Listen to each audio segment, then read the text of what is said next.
கர்த்தராகிய இயேசு கிறிஸ்து நல்லவர். கர்த்தருடைய பரிசுத்த நாமம் மகிமைப்படுவதாக. 2026 ஜூலை மாதம் 7வது மாதத்துல தேவன் நமக்கு மகிமையான வாக்குத்தத்தங்களை கொடுத்திருக்கிறார். பரிபூர்ண ஆசீர்வாதத்தோடு கூட தேவன் நம்மை நடத்துவாராக.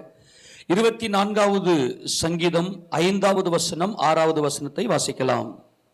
அவன் கர்த்தரால் ஆசீர்வாதத்தையும் தன் இரட்சிப்பின் தேவனால் நீதியையும் பெறுவான். இதுவே அவரை தேடி விசாரித்து அவருடைய சமூகத்தை நாடுகிற யாக்கோபு என்னும் சந்ததி. கர்த்தருடைய பரிசுத்த நாமம் மகிமைப்படுவதாக. இந்த 7வது மாதம் ஜூலை மாதத்தில் 2026 7வது மாதத்துல கர்த்தர் இன்றைக்கு நம்மோடு பரிபூர்ணமான ஆசீர்வாதம் அங்கே சொல்றார். கர்த்தர் அவன் கர்த்தரால் ஆசீர்வாதத்தையும் தன் இரட்சிப்பின் தேவனால் நீதியும் பெறுவான். இதுவே அவரை தேடி விசாரித்து அவருடைய சமூகத்தை நாடுகிற யாக்கோபு என்னும் சந்ததி. நம்முடைய கர்த்தர், நம்முடைய ஆண்டவராக இயேசு கிறிஸ்து இஸ்ரவேலை ஆசீர்வதிப்பதே அவருக்கு பிரியம். அது எந்த நேரத்திலுமே கர்த்தர் தம்முடைய ஜனங்களை அவர் ஆசீர்வதித்து அவருடைய கிருபையினாலே நடத்துகிற தேவன். நமக்கு விரோதமாக எத்தனை சத்துருக்கள் எழுந்து நம்மை சபித்தாலும் அந்த சாபத்தை ஆசீர்வாதமாக மாற்றுகிற தேவன்.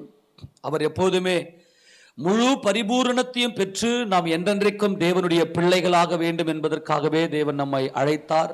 நமது கர்த்தராகிய இயேசு கிறிஸ்து நாமத்தில் நம்மை பரிபூர்ணமாய் அவர் ஆசீர்வதித்துக் கொண்டே இருக்கிறார். இந்த ஆசீர்வாதம் நம் என்றென்றைக்குமே நம் நிலைத்திருந்து கர்த்தருடைய பரிசுத்த நாமத்துக்கு மகிமையாக தேவன் நம்மை உயர்த்துவாராக.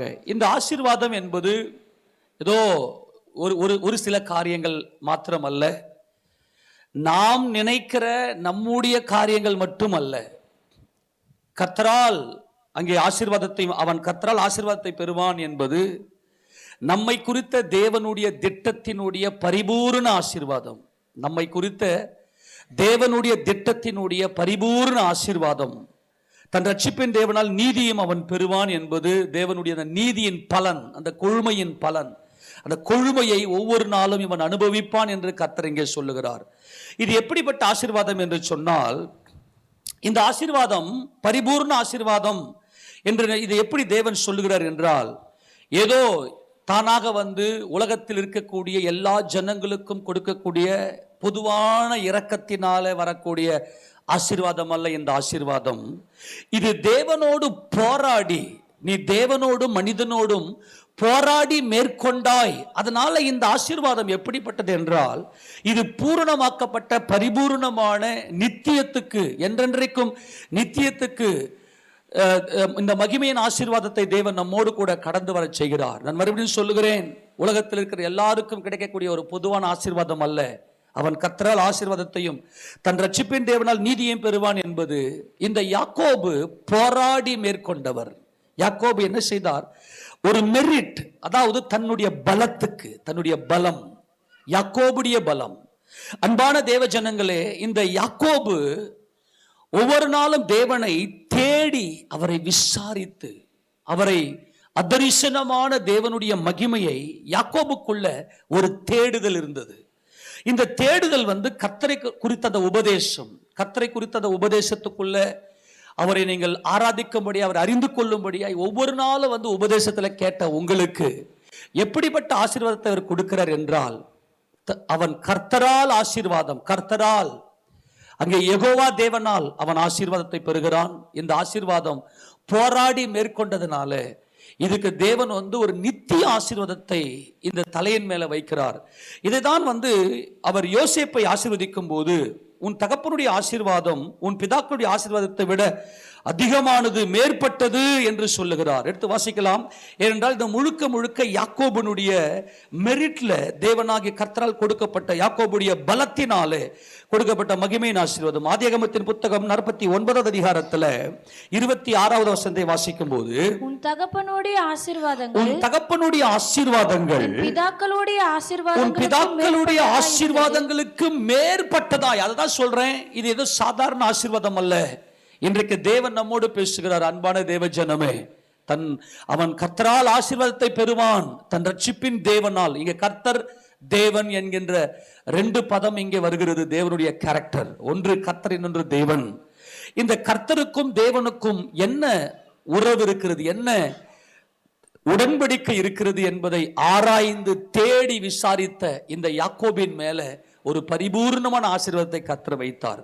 இன்றைக்கு கர்த்தர் இந்த யாக்கோபு சொல்றது போல உன் தகப்பனுடைய ஆசீர்வாதம் உன் பிதாக்களுடைய ஆசீர்வாதத்துக்கு மேற்பட்டது, எல்லா ஆசீர்வாதத்துக்கும் மேலான ஒரு மகிமையின் ஆசீர்வாதத்தை கர்த்தர் நமக்கு கொடுத்து இந்த நாளிலே தேவன் நம்மை ஆசீர்வதிக்கிறார். இந்த ஆசீர்வாதம் நம்மை குறித்த தேவனுடைய திட்டமாக இருக்கும். அது நீங்கள் நினைப்பதற்கும் நீங்கள் வேண்டுவதற்கும் அதிகமாக இருக்கும். இந்த ஆசீர்வாதம் என்பது சகலவிதமான நன்மைகளும் சகலவிதமான சந்தோஷங்களும் சகலவிதமான சமாதானங்களும் எந்த இடத்திலுமே ஒரு திருப்தி உள்ள ஒரு வாழ்க்கையை கொடுப்பதுதான் ஆசீர்வாதம். இன்னைக்கு எத்தனையோ ஜனங்களுக்கு கையில பொருள்கள் இருக்கிறது, அது ஆசீர்வாதம் அல்ல. எத்தனையோ ஜனங்கள் இன்னைக்கு கோடிக்கணக்கான ஜனங்கள் உலகத்தில் இருக்கிற ஜனங்க அவங்க கையில பொருள்கள் இருக்கிறது. அவங்க நினைக்கிறாங்க பொருள் தான் ஆசீர்வாதம். அது அல்ல ஆசீர்வாதம். திருப்தி இருக்க வேண்டும். ஆமென் சொல்லுங்க பார்க்கலாம். உங்க இருதயத்துக்குள்ள திருப்தி இருக்க வேண்டும். அந்த பூரணமான அதுதான் இந்த மேற்பட்டதுதான் நித்திய ஆசீர்வாதங்கள். அது நித்திய பர்வதம், சியோன் பர்வதம் வரைக்கும் எட்டுகிற ஆசீர்வாதமாக அது இருக்கிறது. அன்பான தேவஜனமே, உன் தகப்பனுடைய ஆசீர்வாதங்கள் உன் பிதாக்களுடைய ஆசீர்வாதங்களுக்கு மேற்பட்டதாயிருந்து நித்திய பர்வதங்கள் மட்டும் நித்திய பர்வதங்களின் முடிவு மட்டும் எட்டுகின்றன. அவைகள் யோசேப்பினுடைய சிரசின் மேலும் தன் சகோதரரின் விசேஷத்தினுடைய உச்ச தலையின் மேலும் வருவதாக. அதை கர்த்தர் உன் தலை மேல இன்றைக்கு இந்த ஆசீர்வாதத்தை வைக்கிறார். இது எப்படிப்பட்ட ஆசீர்வாதம் என்று சொன்னால், தேவனோடு போராடி மேற்கொண்ட ஆசீர்வாதம்.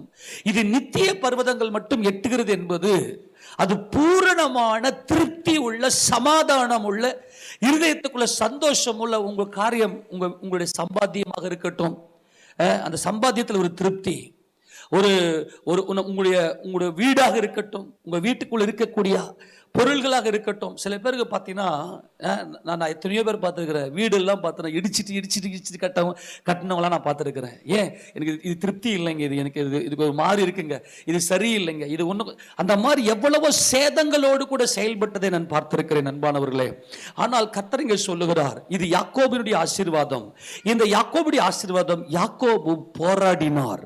அவர் தம்முடைய பலத்தினாலே கர்த்தருடைய தூதனானவரோடு, நமது கர்த்தராகிய இயேசு கிறிஸ்துவோடு கூட அவர் போராடி அவர் மேற்கொண்டதனாலே இந்த ஆசீர்வாதம், பிதாவாகிய தேவன் யாக்கோபை குறித்த அந்த பரிபூர்ண ஆசீர்வாதம், இந்த உலகத்தில் பரிபூர்ண ஆசீர்வாதத்தை இந்த யாக்கோபு பெற்று தன் ரட்சிப்பின் தேவனாலே அவன் நீதியை பெற்று தேவனை முகமுகமாய் தரிசிக்க வேண்டும். தேவனை நாம் முகமுகமாக தரிசிக்க வேண்டுமே ஆனால் இந்த பூமியில உங்களை குறித்த தேவனுடைய திட்டத்தின் ஆசீர்வாதம் பரிபூர்ணமாக இருக்க வேண்டும். நாம் எல்லா சபைக்கு வர்றது எதுக்காக?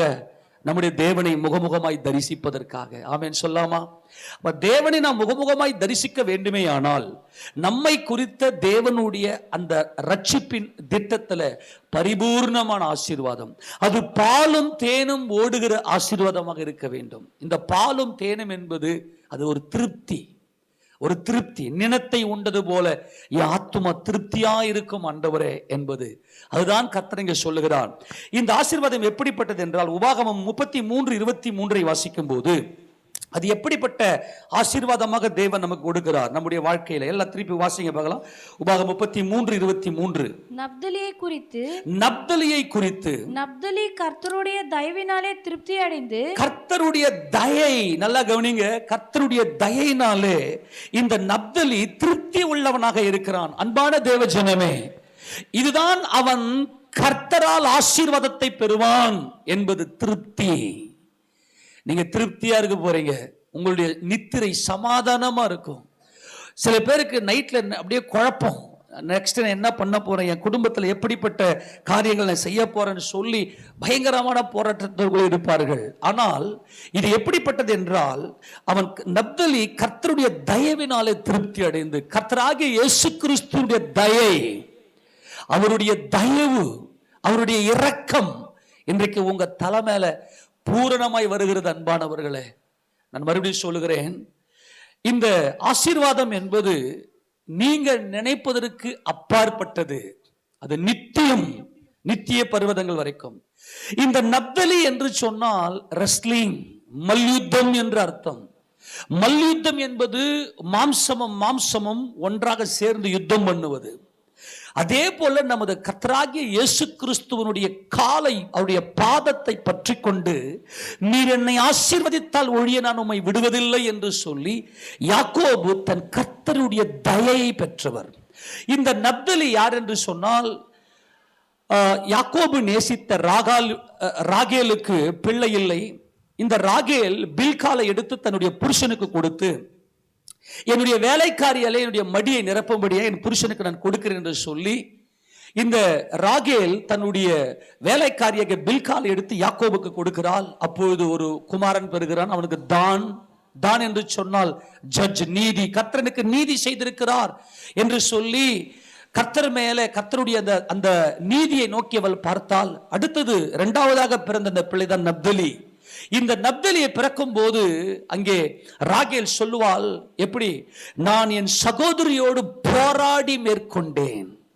நல்ல கவனிங்க, நான் என் சகோதரியோடு நான் போராடி மேற்கொண்டேன். நல்ல கவனிங்க, போராடி மேற்கொண்டேன் என்று சொல்லி, எப்பொழுது நமக்கு ஒரு திருப்தி உள்ள வாழ்க்கை இருக்கும் அப்படின்னா, ஆண்டவரே என் குடும்ப ஆசீர்வாதம் ஒவ்வொரு நாளும் தேவ சமூகத்துல போய், நல்லா கவனிங்க தேவ ஜனமே, ஒவ்வொரு நாளும் தேவ சமூகத்துல போய் போராடி முச்செடியிலே தரிசனமானவருடைய தயைக்காக, அவருடைய தயவுக்காக யாரெல்லாம் நீ போராடி ஜெபமணியோ, கர்த்தர் சொல்ற அத்தனை ஜெபத்தை இன்றைக்கு உங்க தலையின் மேல பரிபூர்ணமான திருப்தி உள்ள ஆசீர்வாதமாக கர்த்தர் வைக்கிறார். ஆமென் சொல்லுங்க பார்க்கலாம். இந்த நப்தலியை பெற்றெடுத்த போது, அதனால தான் இங்கே மோசே இந்த நப்தலியை ஆசீர்வதிக்கும் போது இப்படி ஆசீர்வதிக்கிறார். இதை ஃபுல்லா நீங்க வாசிக்க பார்க்கலாம். நப்தலியை குறித்து, நப்தலி கர்த்தருடைய தயவினால் திருப்தி அடைந்து அவருடைய ஆசீர்வாதத்தினாலே நிறைந்திருப்பான். நிறைவான ஆசீர்வாதம். எல்லாரும் கரங்களை தட்டி தேவனுக்கு மகிமை செலுத்துங்களேன். ஒரு நிறைவான ஆசீர்வாதத்தை, ஒரு ஃபுல்ஃபில்மென்ட், பூரணம், 7வது மாதத்துல நிறைவு, பூரணமான ஆசீர்வாதம். எந்தெந்த இடத்துல எல்லாம் உங்களுக்கு தடையாக இருந்ததோ, ஆண்டவரே, சில பேருக்கு தடையெல்லாம் உடைஞ்சி வந்திருக்கும், ஆனா பூரணமா வந்திருக்குது. என்னடா இது கொஞ்சம் வந்தது மாதிரியே வராத மாதிரியே இருக்கே. கர்த்தர் இங்கே சொல்லுகிறார், அவருடைய ஆசீர்வாதத்தினாலே அவன் நிறைந்திருப்பான். ஒரு திருப்தி, ஒரு நிறைவு. காரணம் இதுதான் இந்த யாக்கோபினுடைய ஆசீர்வாதம். அதை தேவன் நப்தலிக்கு கொடுக்கும் போது, இந்த நப்தலி என்பது போராடி மேற்கொண்டோம். நீங்க போராடினதுனால உங்களுக்கு பரிபூர்ணமான ஆசீர்வாதத்தை தேவன் கொடுக்கிறார். இந்த போராட்டம் தான் சொன்ன மெரிட். அவருக்கு ஒரு ஸ்காலர்ஷிப், ஒரு ஸ்காலர், அவருக்குள்ள ஒரு மெச்சூர், அவருடைய பலம், அவருடைய வில்லாலும் அவருடைய அம்பாலுமே அவருடைய பட்டயத்தாலுமே ஒரு நிலத்தை கொண்டேன் என்று சொல்லி அவர் யோசேப்பை ஆசீர்வதிக்கும் போது, என்னுடைய வில், என்னுடைய பட்டயம் என்பது பரிசுத்த ஆவியுடைய பலத்தினாலும் வேத வசனத்தினுடைய வெளிச்சத்தினாலும் அவர் ஜெயங்கொண்டார். ஆக தேவனுடைய வெளிச்சத்துல, அவருடைய சமூகத்துல ஒவ்வொரு நாளும் உபதேசத்தை கேட்கும்படியாய் கர்த்தராகிய இயேசு கிறிஸ்துவை தேடி விசாரித்த இந்த சந்ததி யாக்கோபின் சந்ததி. உங்களுடைய அவருடைய தயை, இயேசு ராஜாவுடைய தயை உங்க தலை மேல பூரணமா இருக்கும். ஏன்னா அவர் தான் எனக்காக பரிந்து பேசுகிற பிரதான ஆசாரியர். அவருடைய தயவு என் மேல் இருக்க வேண்டும். அது மாத்திரமல்ல, அவருடைய ஆசீர்வாதத்தினாலே நிறைந்து, ஆசீர்வாதம் என்று சொல்லுவது அங்க என்னன்னு சொல்லல, எல்லா விதமான ஆசீர்வாதங்களும் தேவனுடைய கிருபையினாலே உங்களை குறித்த தேவனுடைய திட்டத்தினுடைய பரிபூர்ண ஆசீர்வாதங்களும் உங்கள் தலையின் மேல் வந்து அங்கே சுதந்திரத்துக் கொள்வீர்கள். அப்ப அடுத்து சொல்றார் பாருங்க, நீ மேற் திசையும் தென் திசையும் சுதந்திரத்துக் கொள் என்றான். நல்லா கவனிங்க, கர்த்தர் சொல்றார், எல்லா திசைகளையும் நீங்கள் சுதந்திரத்துக் கொள்வீர்கள். எங்களால வீடு கட்ட முடியல, எங்களால் இந்த இடம் பிரச்சனை, ஆண்டவரே எங்க பிள்ளைகளுக்கு ஒரு சுதந்திரத்தை கொடுக்க முடியல. இன்னைக்கு கர்த்தர் சொல்லுகிறார், தன் ரட்சிப்பின் தேவனாலே உங்களுக்கு ஒரு நீதியின் பலனை கர்த்தர் கொடுக்கிறார். நீங்கள் இந்த உலகத்தை சுதந்தரிப்பீர்கள். கர்த்தராகிய இயேசு கிறிஸ்து இந்த பூமிக்கு வரும்போது அவரோடு சேர்ந்து ஆளுகை செய்ய வேண்டுமே, ஆனால் இந்த பழக்க வழக்கங்கள்லாம் நமக்குள் இருக்க வேண்டும். ஏனென்றால் இந்த நப்தலி போராடி மேற்கொண்டேன் என்கின்ற அனுபவத்தில் தான் பார்க்கிறாள். இங்கே ராகேல் எடுத்து வாசிங்க பார்க்கலாம். ஆதியாகமத்தின் புத்தகம் 30வது அதிகாரத்தில் அங்கே ராகேல் இந்த நப்தலியை பெற்றெடுத்த போது அவங்க சொல்ற அந்த காரியத்தை வாசிக்க 8ஆம் வசனம் 38 வாசிங்க. அப்பொழுது ராகேல் நான் மகா போராட்டமாய் என் சகோதரியோட போராடினேன் என்று சொல்லி அவனுக்கு நப்தலி என்று பெயர். கவனிங்க, போராடி மேற்கொண்டேன். போராடி என்ன கொண்டேன்? மேற்கொண்டேன் என்றால் ஜெயம் எடுத்தேன். அன்பான தேவஜனமே, நீங்க ஒவ்வொரு நாளும் கர்த்தருடைய சமூகத்துல போராடி போராடி போராடி எந்தெந்த காரியத்துக்காக ஜெபித்தீங்களோ, என்ன ஆண்டவரே நான் டெய்லி ஜெபிக்கிறேன், ஆனா என் ஜெபத்துக்கு பதிலே வரலையே ஆண்டவரே அப்படின்னு நீங்க ஒருவேளை சோர்ந்து போயிருக்கலாம். ஆனால் இன்னைக்கு ஆண்டவர் சொல்லுகிறார், நீ எந்தெந்த காரியத்துக்காக இடைவிடாமல் தேவனை நோக்கி நீங்கள் ஜெபித்தீர்களோ அந்த ஜெபத்துக்கு கர்த்தர் சொல்றார், நீங்கள் மேற்கொண்டீர்கள். மேற்கொண்டீர்கள். வாலிப பிள்ளையே, வாலிபர்களே, நீங்கள் ஸ்கூலுக்கு போகும்போது ஆண்டவரே இந்த சப்ஜெக்ட் எனக்கு புரியல ஆண்டவரே, எனக்கு நல்லா புரிய வைங்க ஆண்டவர். நீங்க ஒவ்வொரு நாளும் தேவ சமூகம் நிற்கிற தேவ பக்தி உள்ள சந்ததி, கர்த்தர் உங்கள் தலையின் மேலே இந்த ஆசீர்வாதங்களை என்றென்றைக்கும் நிலைக்க செய்வாராக. தேவனுடைய பரிசுத்த நாமம் என்றென்றைக்கும் துதிக்கப்படுவதாக. தேவ ஜனமே, ஒருவேளை ஆண்டுடைய சமூகத்தில் நிற்கிற உங்களுக்கு ஒருவேளை எனக்கு ஆண்டவர் இதெல்லாம் எனக்கு வேணும்னு சொல்லி நீ தேவ சமூகத்தில் நீ காத்திருந்திருக்கலாம். ஆனால் ஆண்டவர் இன்றைக்கு சொல்லுகிறார், எல்லாவற்றையும் நீ போராடி மேற்கொண்டாய். மேற்கொண்டாய் என்றால் ஜெயம் எடுத்தாய். நீங்கள் ஜெபித்த எல்லா ஜெபத்துக்கான பலனையும் நீங்கள் கர்த்தருடைய சமூகத்தில் நோக்கி பார்க்க போகிறீர்கள். எல்லா கரகத்திராமன் சொல்லாமா? ஏன் தெரியுமா? நீங்க அவரை தேடி விசாரித்தீங்க. தடவி ஆகிலும் அவரை நீங்கள் அறிந்து கொள்ள வேண்டும் என்று சொல்லி தேவன் எல்லாவற்றிலும் அவர் மறைந்திருக்கிறார். எல்லா கிரியைகளிலுமே தேவன் மறைந்திருக்கிறார். அப்போஸ்தலர் நடபடிகள் புத்தகத்தில் அப்போஸ்தலர் பவுல் சொல்வார் இல்லையா, தடவி ஆகிலும் தம்மை அறிந்து கொள்ளும்படியாக அவரை தேடுகிற அந்த ஒரு தேடுதல் தான் யாக்கோபின் சந்ததி. யாக்கோபின் சந்ததினா என்ன தெரியுமா? என் கர்த்தரை என் மனக்கண்ல, என்னுடைய மனதுல நான் அவரை தேடுகிறேன். யாருக்கு இப்படிப்பட்டதான ஒரு ஜெயத்தை கர்த்தர் கொடுக்கிறார் என்று சொன்னால், அவருடைய பாதத்துல உபதேசத்தை கேட்டவர்கள். நல்லா கவனிங்க, அவருடைய பாதத்துல அமர்ந்து அவருடைய பாதத்துல விழுந்து அவரை தொழுது கொண்டவர்கள், அவருடைய பாதத்துல விழுந்து அமர்ந்து கர்த்தரை தேடினவர்கள். தங்களுடைய மனக்கண்ல என் கர்த்தரை பற்றி நான் அறிந்து கொள்ள வேண்டும், அவருடைய வல்லமை, என் கர்த்தரை பற்றின ரகசியம். ஏனென்றால் அப்போஸ்தலர் தீர்க்கதரிசிகளுக்கு தான் இந்த ரகசியத்தை எல்லாம் வெளிப்படுத்தி கர்த்தராகிய இயேசு கிறிஸ்து தம்மை வெளிப்படுத்தி அவர் காண்பிக்கிறார். பிதாவாகிய தேவன் யாரை முன்னறிந்து முன் தெரிந்து கொண்டாரோ அவர்களுக்கு மாத்திரமே தமது வெளிச்சத்தை அவர் காண்பிக்கிறார்.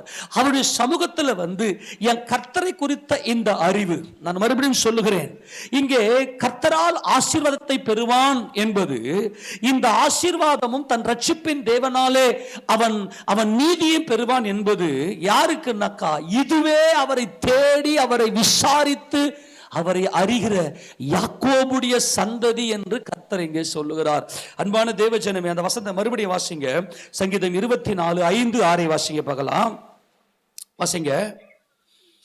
அவன் கர்த்தரால் ஆசீர்வாதத்தையும் தன் ரட்சிப்பின் தேவனால் நீதியையும் பெறுவான், இதுவே அவரை தேடி. இந்த அவரை தேடி என்பதுதான் பக்தி உள்ள சந்ததி. இதுதான் பக்தி உள்ள சந்ததி. என் கர்த்தர் எனக்கு ஜீவனா இருக்கிறார், அவர் எனக்கு பலனா இருக்கிறார், அவருடைய மகத்துவம் என்ன, அவருடைய மகிமை என்ன என்று கர்த்தரை முகமுகமாய் தேடினா தென்படுவார். ஆமென் சொல்லுங்க பார்க்கலாம். என் கர்த்தரை நான் தேடினேன், அவர் எனக்கு தென்பட்டார். அவரை முகமுகமாய் தன்னுடைய இருதயத்தில் தரிசித்த அனுபவம் தான் யாக்கோபின் சந்ததி. அவரை தேடி அவரை விசாரித்து அவர் எப்படிப்பட்டவர் ஆராய்ந்து பார்த்து, அவரை ஆராய்ந்து பார்த்து அவருடைய சமூகத்தில் ஒவ்வொரு நாளும் ஓடி வந்து தேவ சமூகத்தில் நிற்கிற தேவ ஜனமே, நீங்கள் யாக்கோபியுடைய சந்ததி. அங்கே சொல்றாரு, அவர் சமூகத்தை நாடுகிற ஒவ்வொரு, அவருடைய பிரசன்னத்திலேயே இருக்கிற, நீ எந்த இடத்துல இருந்தாலும் அவருடைய பிரசன்னம். இதுதான் அவருடைய சமூகத்துக்குள்ளே பூரணமாய் வந்த அனுபவம். அவரை தேடி அவரை விசாரித்த நீங்கள் அவருடைய சமூகத்தில் தான் இருக்கிறீர்கள். கரங்களை தாமன் சொல்லாமா? ஏசப்பாவுடைய சமூகத்தில் தான் இருக்கிறீங்க. ஏன்? ஒவ்வொரு நாளும் வந்து கர்த்தருடைய மகத்துவங்களை ஆராய்ந்து பார்த்தோம், அவருடைய மகிமை ஆராய்ந்து பார்த்தோம். அதுதான் அவரை தேடி விசாரித்து அவருடைய சமூகம், தேவ பிரசன்னத்தை வாஞ்சித்த ஜனமே, தேவ பிரசன்னம், இயேசு கிறிஸ்துடைய பிரசன்னத்தை வாஞ்சித்த ஜனமே, உனக்கு நல்ல ஒரு அவருடைய தயை, நமது கர்த்தராகிய இயேசு கிறிஸ்து தயவு உன் மேல வரும். ஏனென்றால் அவர் தான் ராஜாதி ராஜா. அவர் தயவு உன் மேல வந்துருச்சுனவை எல்லா விதமான ஆசீர்வாதங்கள் நிறைந்திருப்பீர்கள். எல்லா ஆசீர்வாதம் நிறைந்திருப்பீர்கள். ஏன் தெரியுமா? எப்பெல்லாம் சபை கூடுகிறதோ அப்பெல்லாம் ஓடி வந்து என்னை விட்டு எடுபடுத நல்ல பங்கு என் கர்த்தர் என்று சொல்லி அவரை தேடி, அவரை விசாரித்து, அவரை தேடி என்பது அவருடைய மகிமையை காண்பது, அவருடைய விசாரித்து என்பதுடைய வல்லமையை அறிந்து கொள்வது, அவருடைய சமூகத்தை நாடுவது என்பது அவரை முகமுகமாய் தரிசிப்பது. ஆக இதுதான் யாக்கோபுடைய சந்ததி. இங்கே இந்த வசனத்தை முடித்து விட்டு சேலா, நல்ல கவனி, இந்த வசனத்தை முடித்து சேலா, சேலா என்று சொன்னால் ஒரு இடைவெளியிலே வரக்கூடிய ஒரு தியானத்தோடு வாசிக்கிற ஒரு மியூசிக். அந்த மியூசிக்ல அங்க சொல்றாரு 7-8 வாசிக்க பார்க்கலாம். வாசல்களே உங்கள் தலைகளை உயர்த்துங்கள், அநாதி கதவுகளே உயருங்கள், மகிமையின் ராஜா உட்பிரவேசிப்பார். யார் இந்த மகிமையின் ராஜா? அவர் வல்லமையும் பராக்கிரமும் உள்ள கர்த்தர், அவர் யுத்தத்தில் பராக்கிரம் உள்ள கர்த்தராமே. கர்த்தருடைய பரிசுத்த நாமம் மகிமைப்படுவதாக. ஆபிரகாமுக்கு தேவன், மகிமையின் தேவன், ஊர் என்கிற கல்தேரு பட்டணத்தில் தரிசனமாகி என்று நாம் வாசிக்கிறோம், மகிமையின் தேவன். ஆனால் யாக்கோபு இங்கே தேடி விசாரித்த போது தெரிகிறது மகிமையின் ராஜா.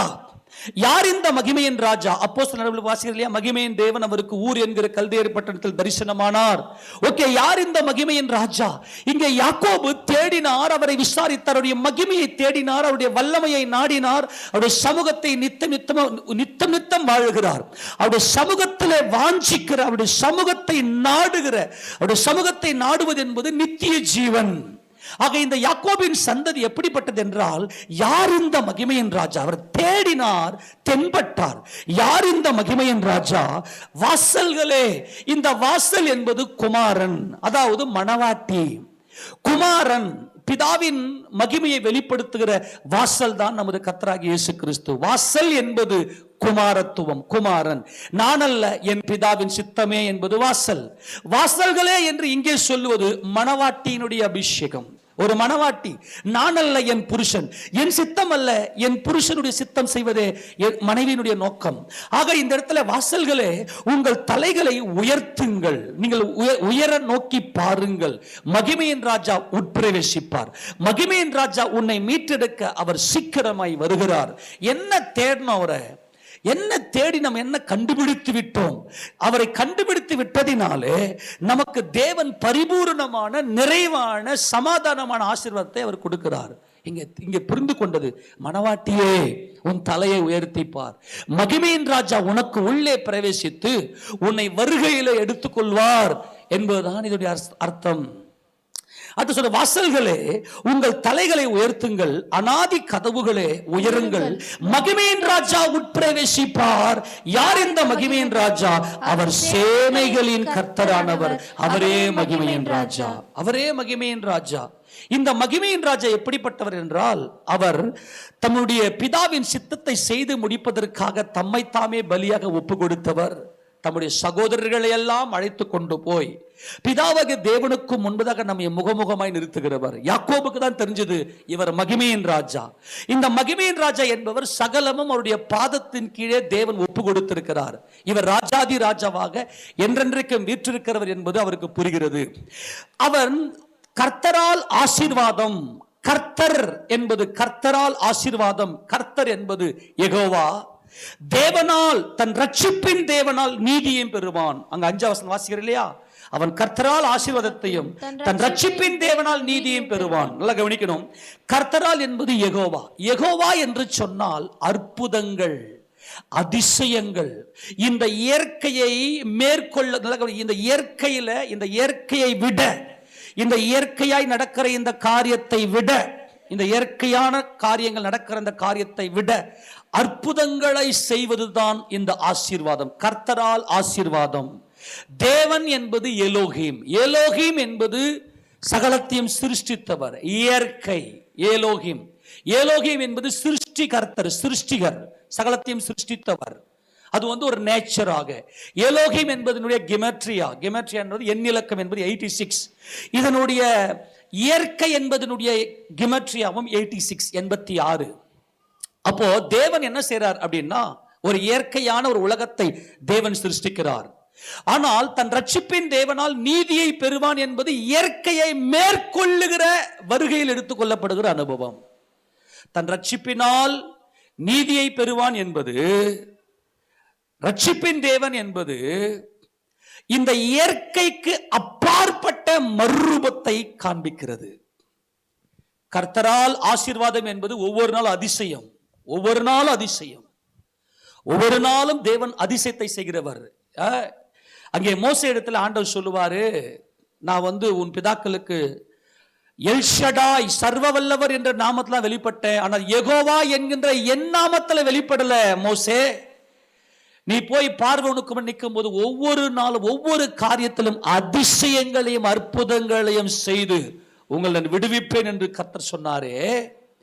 அவன் தன் கர்த்தரால் ஆசீர்வாதத்தை பெறுவான். இந்த கர்த்தரால் ஆசீர்வாதம் என்பது இயற்கையை ஜெயங்கொண்டு இயற்கையை விட மகிமையான காரியங்கள் தான் அற்புதம்.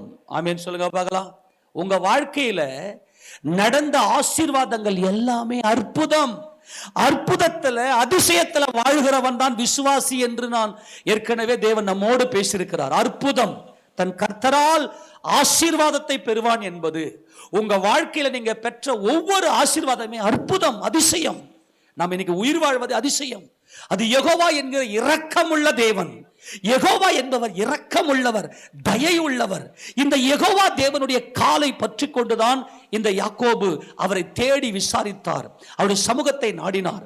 தன் ரட்சிப்பின் தேவன் அவர் வருகிறார், என் தேவன் வருகிறார், என் ரட்சிப்பின் தேவன் நியாய தீர்ப்பை வாஞ்சிக்க வேண்டும். இவர் நமது கர்த்தராகிய இயேசு கிறிஸ்து நியாய தீர்ப்பை வாஞ்சித்தார். நியாயத்தீர்ப்பின் மேல ஒரு பற்றுதல், நியாயத்தீர்ப்பின் மேல ஒரு தாகம், நியாயத்தீர்ப்பின் மேல ஒரு தவிப்பு. நான் தாகமா இருக்கிறேன் என்பது நியாயத்தீர்ப்பின் மேல அவர் தாகமா இருந்தார்.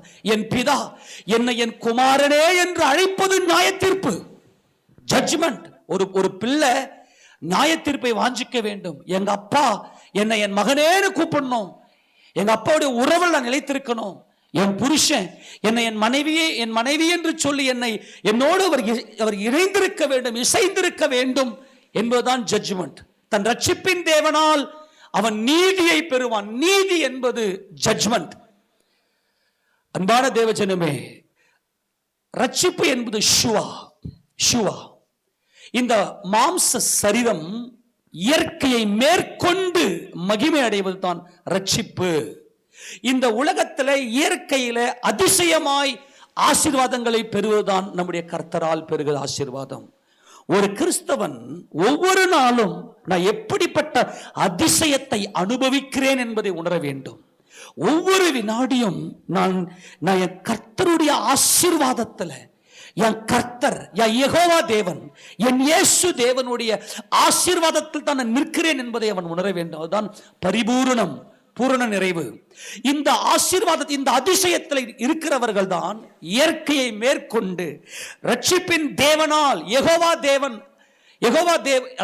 யெகோவா கர்த்தர், அடுத்தது தேவன் எலோகிம், என் ஆண்டவர், என் தேவன், என் இயேசு தேவனால் நான் நீதியையும் பெறுவேன். அவர் மத்திய ஆகாயத்தில் வருவார். என் சரீரம் இயற்கையை மேற்கொண்டு இந்த மாம்சமும் ரத்தமும் மகிமை அடைந்து என் தேவனை முகமுகமாய் சந்திக்கும். இதுதான் யாக்கோபுடைய சந்ததி. அப்படியானால் உங்க வாழ்க்கையில ஒவ்வொரு நாள் அதிசயத்தை உணர்றீங்களா?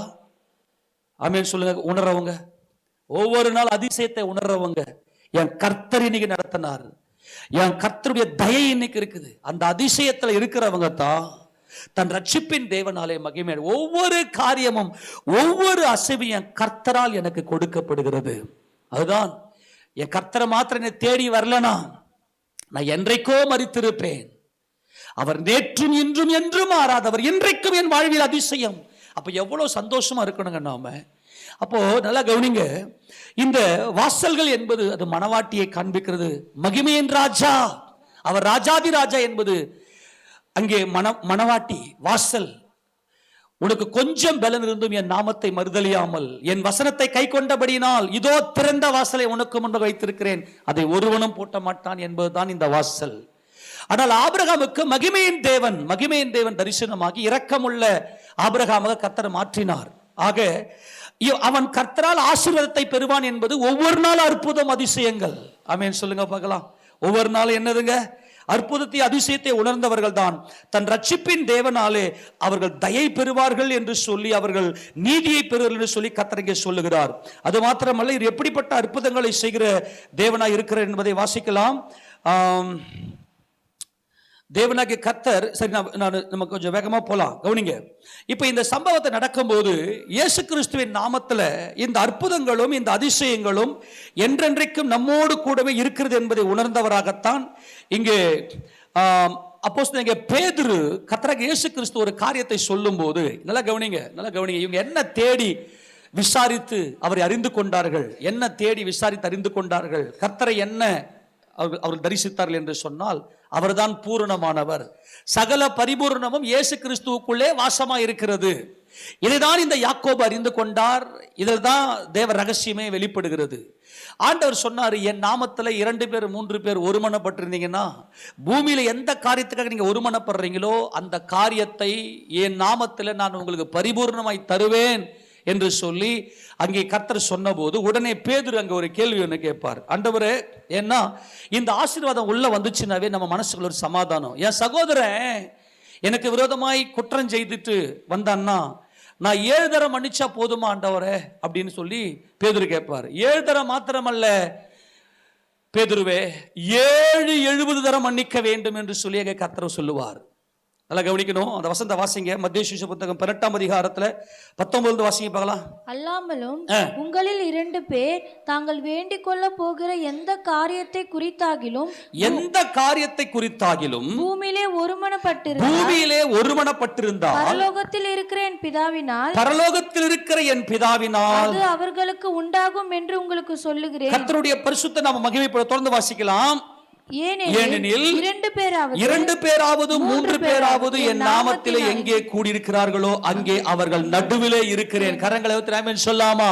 இதாங்க தன் ரட்சிப்பின் தேவனால நீதியை பெறுகிற அனுபவம், கர்த்தரால் ஆசீர்வாதத்தை பெறுகிற அனுபவம்.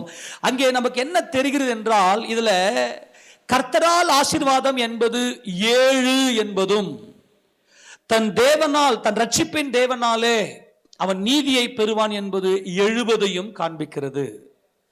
7 என்பது பூரணம், 70 என்பது ராஜ்யம், கிங்டம், பியூட்டி அண்ட் கிங்டம். இதுல தேவன் நமக்கு இருக்கிற இயேசுவின் நாமத்துல, என் நாமத்துல நீங்க எங்க கூடினாலும் உங்க மத்தியில நான் இருப்பேன். என் பிதாவாகிய தேவன் உங்களை பூரணமாய் ஆசீர்வதிக்கிறார், நிறைவான ஆசீர்வாதத்தை பெறுவீர்கள் என்று இங்கே கர்த்தர் சொல்லுகிறார். உடனே அங்கே பேதுரு கேட்கிறார். அப்பொழுது பேதுரு அவரிடத்தில் வந்து, ஆண்டவரே, என் சகோதரன் எனக்கு விரோதமாய் குற்றம் செய்து வந்தால் நான் எத்தனை தரம் மன்னிக்க வேண்டும்? 7 தரம் மட்டுமோ என்று கேட்டான். நல்லா கவனிக்கணும். 7 தரம் மட்டும் மன்னிச்சா போதுமா? ஒரு சகோதரனுக்குள்ள, ஒரு மனிதனுக்குள்ள தேவ ஆசீர்வாதத்தினுடைய நிறைவு உள்ள வருது அப்படின்னாவே அங்க சமாதானம், சகோதரர்களுக்குள்ள ஒரு சமாதானம் வந்துடும்.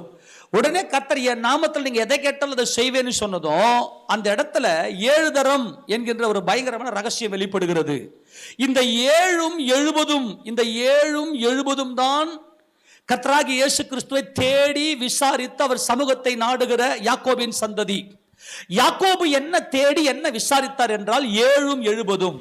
7 என்பது நமது கர்த்தராகிய இயேசு கிறிஸ்துவினுடைய பரிபூரணம், 70 என்பது கிங்டம், அவருடைய ராஜ்யம். அதுதான் மகிமையின் ராஜா, அதுதான் மகிமையின் ராஜா என்று சொல்லுகிறார். அங்கே கர்த்தர் சொல்றார், அதற்கு இயேசு 7 தரம் மாத்திரமல்ல 70 தரம், 70 தரம் என்று உனக்கு சொல்லுகிறேன் என்று 7 to the power of 70, 7 to the power of 70.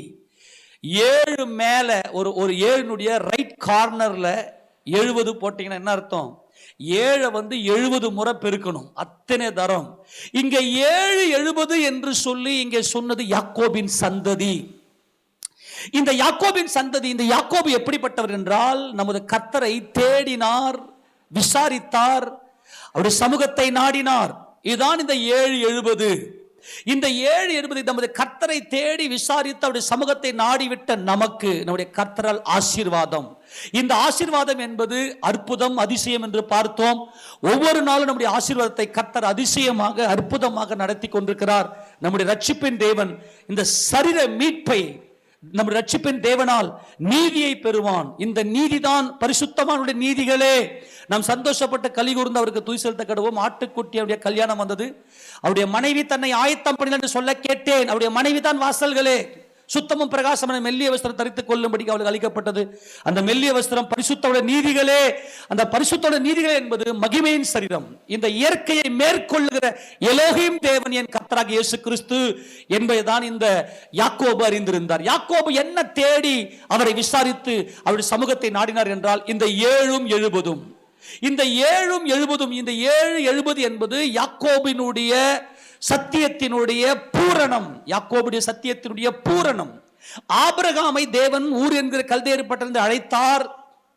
அவருக்குள்ள எந்த ஒரு போராட்டமும் பெரிய அளவுக்கு, அதாவது ஜென்ம சுபாவத்தோடு கூட போராடுகிற இந்த அனுபவம் கிடைக்கல. நல்லா கவனிக்கணும். அவர் ஆபிரகாம் தனி அழைத்தார், வந்தார்.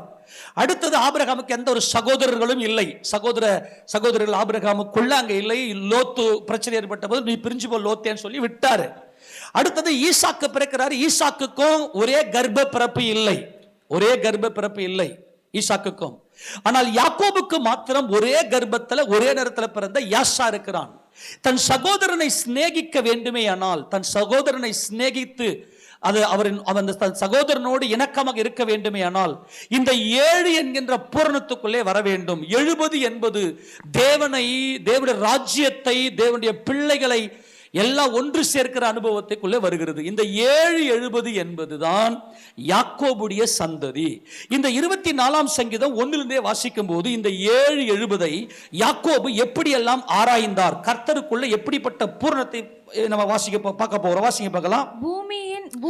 பூமியும் அதன் நிறைவும் உலகமும் அதில் உள்ள குடிகளும் கர்த்தருடையது.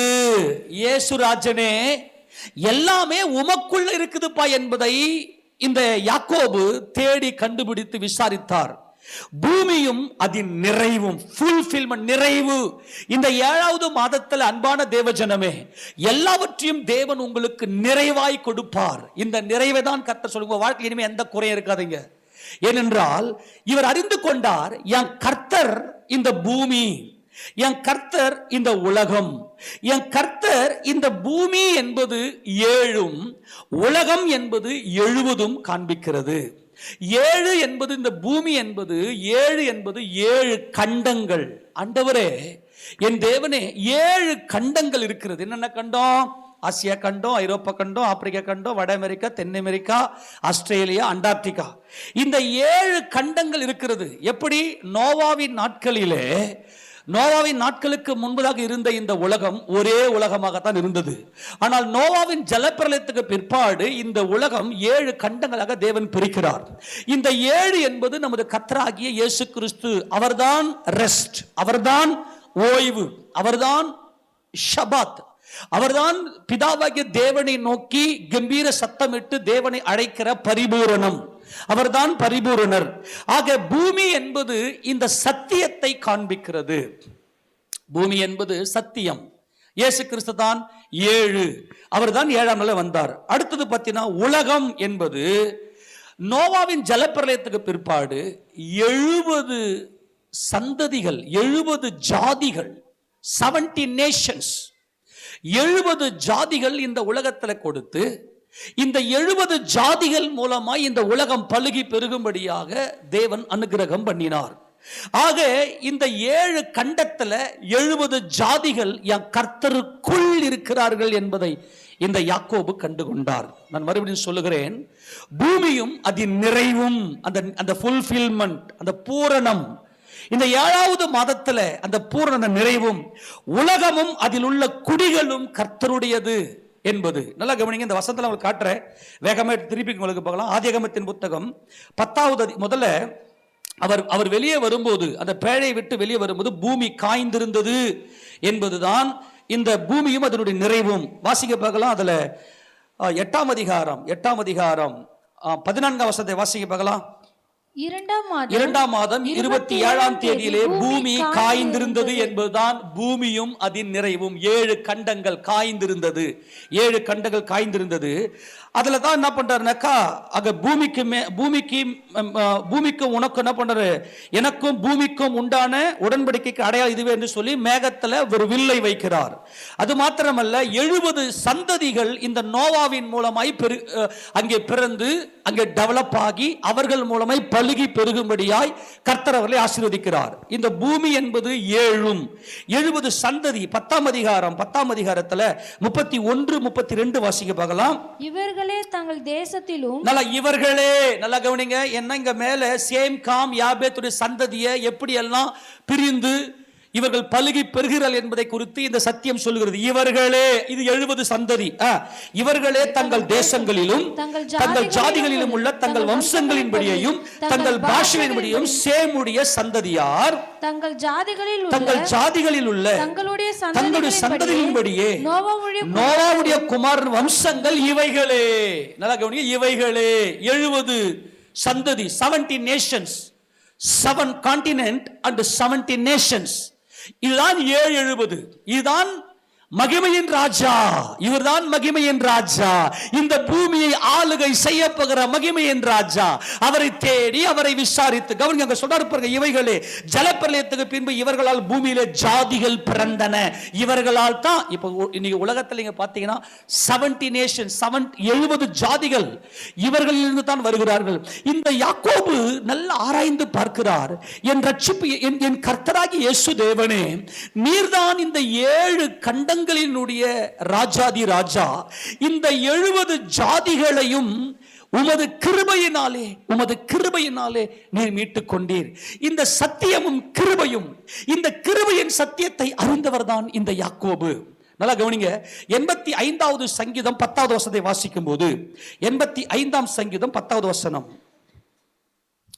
85:10 வேகமாக வாசிமா, டைம் ஆயிடுச்சு. கிருபையும் சத்தியமும் ஒன்றை ஒன்று சந்திக்கும், நீதியும் சமாதானமும் ஒன்றை ஒன்று முத்தம் செய்யும் என்பது ராஜ்யம். சந்தித்தல் என்பது அதுதான் பரிபூரணம்.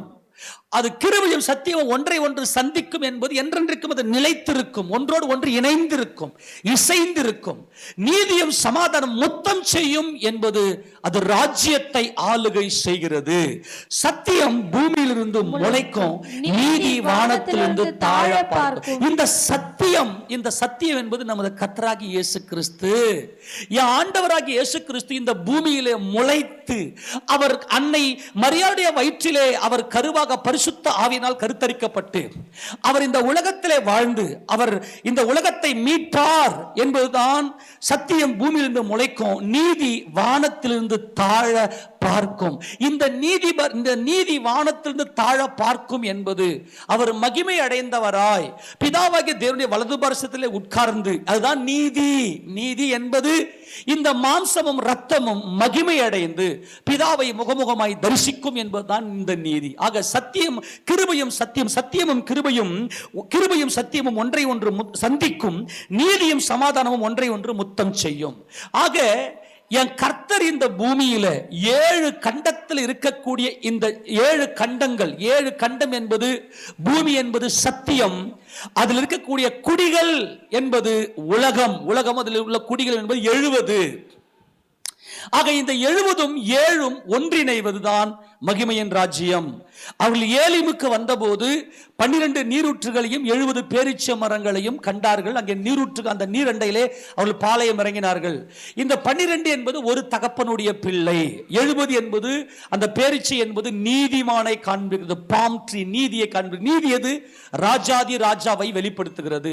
ஆக இந்த 70ம் இந்த 7ம் ஒன்று இசைந்தது தான் கிறிஸ்துவானவர். 7 என்பது பூரணமாய் தம்முடைய சகோதரர்களுக்காக ஜீவனை கொடுத்து தம்முடைய சகோதரருடைய பாவங்களை பூர்ணமாய் நிவர்த்தி செய்தவர். 70 என்பது என்றென்றைக்கும் ஆளுகை செய்ய போகிற நித்திய ராஜா. 70 பேரீச்ச மரம் என்பது அவர் நீதி உள்ள ராஜா, நித்திய ராஜா என்பதை காண்பிக்கிறது. இதைதான் இங்கே யாக்கோபு கண்டுபிடித்தார். என்ன கண்டுபிடித்தார்? பூமியும் அதன் நிறைவும்.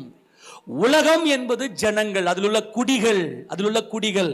ஆக இந்த 7ம் 70ம் என்பதை தேடி கண்டுபிடிச்சு ஆராய்ந்து நல்ல ஆராய்ச்சி பண்ணவர் தான் இந்த யாக்கோபு.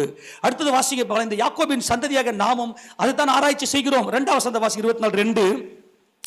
அவரே அதை கடல்களுக்கு மேலாக அஸ்திபாரப்படுத்தி அதை நதிகளுக்கு மேலாக ஸ்தாபித்தார். 7 கடல் 70 நதிகள். 7 கடல். என்னென்ன கடல்? வட பசிபிக் பெருங்கடல், தென் பசிபிக் பெருங்கடல், வட அட்லாண்டிக் பெருங்கடல், தென் அட்லாண்டிக் பெருங்கடல், இந்திய பெருங்கடல், அப்புறம் ஓஷன் பெருங்கடல். 7 பெருங்கடல். நல்லா கவனிக்கணும். 7 பெருங்கடல், அடுத்தது 70 நதிகள். நல்லா கவனிங்க. இந்த பெருங்கடல்ல தான் காற்று நமக்கு கிடைக்கிறது. நல்லா கவனிங்க. இந்த பூமியும் அதில் உள்ள அது நிறைவும் அதில் உள்ள குடிகளும் என்பது சூரியனும் வெப்பமும் இல்லையா, ஆகாயமும் நெருப்பும். ஆகாயம், நெருப்பு, நிலம், இது மூன்றும் அங்கே 1வது வசனத்திலே கண்டுபிடித்து விட்டார். இவர்தான் சர்வ வல்லவர், இவர்தான் சர்வ வியாபகர் என்பதை அங்கே பார்த்தீங்கன்னா நல்லா கவனிங்க. அங்கே 7 சமுத்திரம், வட பசிபிக் பெருங்கடல், தென் பசிபிக் பெருங்கடல், வட அட்லாண்டிக் பெருங்கடல், தென் அட்லாண்டிக் பெருங்கடல், ஆர்க்டிக் கடல், அண்டார்டிக் கடல், அதுக்கப்புறம் இந்திய பெருங்கடல். இது சமுத்திரம், ஓஷன். சி வேற, ஓஷன் வேற, கடல் வேற, சமுத்திரம் வேற. ஆக கடல்களும் என்பது காற்று. உலகத்தில் 80% காற்று, 20% அமேசான்ல இருந்து வரக்கூடிய ஆக்சிஜன். ஆனால் 80% ஆக்சிஜன் எங்கிருந்து வருதுன்னா கடலினுடைய மேற்பரப்புடைய பாசிகளில் இருந்து வருகிறது. ஆக காற்றையும், நதிகள் என்பது தண்ணீர், வார்த்தை, இதெல்லாம் ஒன்னொன்னு பயங்கர ஆழமானவை. நான் மேலோட்டமா போறேன். கர்த்தருடைய பரிசுத்த மகிமைப்படுவதற்காக பஞ்சபூதங்களும் இதுக்குள்ளே அடக்கி கிறிஸ்துவே அவர் என்பதை ஆராய்ந்து பார்த்தவர் தான் இந்த யாக்கோபு. 7 கடல்களும் 70 நதிகளும். நதிகள் எல்லாம் சமுத்திரத்திலே போய் சேர்கிறது என்று பிரசங்கியின் புத்தகத்தில் வாசிக்கிறோம். எடுத்து வாசிங்க பார்க்கலாம். பிரசங்கியின் புத்தகம் 1வது அதிகாரத்தில், பிரசங்கியின் புத்தகம் 1வது அதிகாரத்தில் கடல்கள் எல்லாம் சமுத்திரத்தில் போய் விழுந்தும். வாசிங்க எல்லா நதிகளும். 7வது வசனம் வாசிங்க பார்க்கலாம். எல்லா நதிகளும் சமுத்திரத்திலே ஓடி விழும். இல்ல 6லே வாசி. இல்ல பாருங்களேன், 5வது வசனம். சூரியன் உதிக்கிறது, சூரியன் அஸ்தமிக்கிறது, தான் உதித்த இடத்திற்கு திரும்பவும் தீவிரிக்கிறது. இதுதான் பூமியும் அதன் நிறைவும், உலகமும் அதில் உள்ள குடிகளும். சூரியனுக்கு நேராக நெருப்பு. இந்த நெருப்பு எங்க இருக்குது? ஆகாயத்துல. இந்த பூமி எங்க இருக்குது?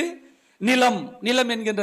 ஆக ஆகாயம், நிலம், நெருப்பு என்கின்ற அந்த முதல் வசனத்துல கிறிஸ்துவனுடைய மகிமையும், 2வது வசனத்துல கடல்கள் என்பது காற்று, அடுத்தது நதிகள் என்பது ஜீவ தண்ணீர், அது நம்ம தாகம் தீர்க்கக்கூடியது. அது அடுத்த வசனம் வாசிங்க.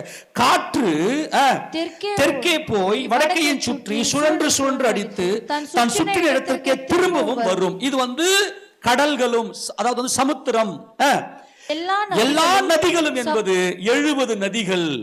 எல்லா நதிகளும் என்பது இந்த உலகத்தில் இருக்கிற பிரதானமான 70 நதிகள். அதுல சிந்து, கங்கை, யமுனை இதெல்லாம் கூட அடங்கும். அப்புறம் நைல் நதி, அப்புறம் ஐப்ராத் நதி, அப்புறமா இன்னும் வட அமெரிக்கா, தென் அமெரிக்கா, எல்லா நதிகளும் 70 நதிகள். ஆக இந்த 7 சமுத்திரமும் 70 நதிகளும், இது எல்லாமே பஞ்சபூதங்களாக என் கிறிஸ்து இயேசுவுக்குள்ளாக பூர்ணமாக்கப்பட்ட மகிமையாக. இதுதான் யாக்கோபுக்கு தேவன் வெளிப்படுத்தின சத்தியங்கள். அதுதான் யாக்கோபுக்கு சத்தியத்தை தேவன் வெளிப்படுத்த. இதை அவரை ஆராய்ந்து பார்க்கிற, அவரை தேடி விசாரித்து அவர் சமூகத்தை நாடுகிற யாக்கோபின் சந்ததியார். அங்கே வாசிக்கும் போது எல்லா நதிகளும் சமுத்திரத்திலே ஓடி விழுந்தும் சமுத்திரம் நிரம்பாது, தாங்கள் உற்பத்தியான இடத்திற்கே நதிகள் மறுபடியும் திரும்பும் என்று இந்த காரியத்தை 70 நதிகளை பார்த்து விட்டோம். அடுத்த வசனம் வாசிக்க தொடர்ந்து. சங்கீதம் 24 எப்படி இந்த சந்ததியார் யாக்கோபின் சந்ததியாக மாறுகிறார்கள் வாசிங்க. யார் கர்த்தருடைய பர்வதத்தில் ஏறுவான், யார் அவருடைய பரிசுத்த ஸ்தலத்தில் நிலைத்திருப்பான். இங்க நல்லா கவனிங்க. இந்த கர்த்தருடைய பர்வதம் என்பது 7 ஜயன். யார் கர்த்தருடைய பர்வதத்தில் ஏறுவான் என்பது 7. நான் என்னுடைய பரிசுத்த பர்வதமிகு சீயோன் மீதிலே என்னுடைய ராஜாவை நான் அபிஷேகம் பண்ணி வைத்தேன், நீர் என்னுடைய குமாரன், இன்று நான் உம்மை ஜெனிப்பித்தேன் என்பது 7. என்னுடைய ராஜாவை பரிசுத்த பர்வதத்திலே நான் அபிஷேகம் பண்ணி வைத்தேன் என்பது 70. இந்த 70 என்பது 7 கிறிஸ்துவின் பரிபூரணம். 70 என்பது பரிபூரணமான நித்திய ராஜ்யம், இயேசு கிறிஸ்து நித்திய ராஜ்யம். அதான் 70 பேரீச்சை மரங்கள் என்று பார்த்தோம். இப்ப கர்த்தர் கேட்கிறாரு, யாருப்பா இந்த சீயோன் பர்வதத்தில் ஏறுவாங்க? யார் என்றென்றைக்கு நிலைத்திருப்ப ராஜ்யத்தை பெற்றுக் கொண்டவர்கள். Beauty and kingdom, wisdom, understanding, beauty and kingdom. இதுதான் யாக்கோபினுடைய ஆராய்ச்சியினுடைய விளைவு. ஆக இந்த 7-70 என்பது இதுதான் கிறிஸ்துவுக்குள் உண்டான பூரணம். இயேசு கிறிஸ்து தம்முடைய சகோதரர்களுக்காக ஜீவனை கொடுப்பது என்பது அவருடைய பூரணம் 7. அவர் என்றென்றைக்கும் ராஜாதி ராஜாவாக சீயோன் மீதிலே நிலைத்திருப்பார் என்பது 70. இந்த 7-70 தான் அவரை தேடி அவரை விசாரித்து அவருடைய சமூகத்தை நாடுகிற யாக்கோபுடைய சந்ததி. ஆக யார் என்று ஒரு கேள்வியை கேட்டுவிட்டு இங்க யாக்கோபு இங்க இந்த 3வது வசனத்திலே 7-70 கொண்டு வருகிறார். யார் கர்த்தருடைய பர்வதத்தில் ஏறுவன் என்பது 70.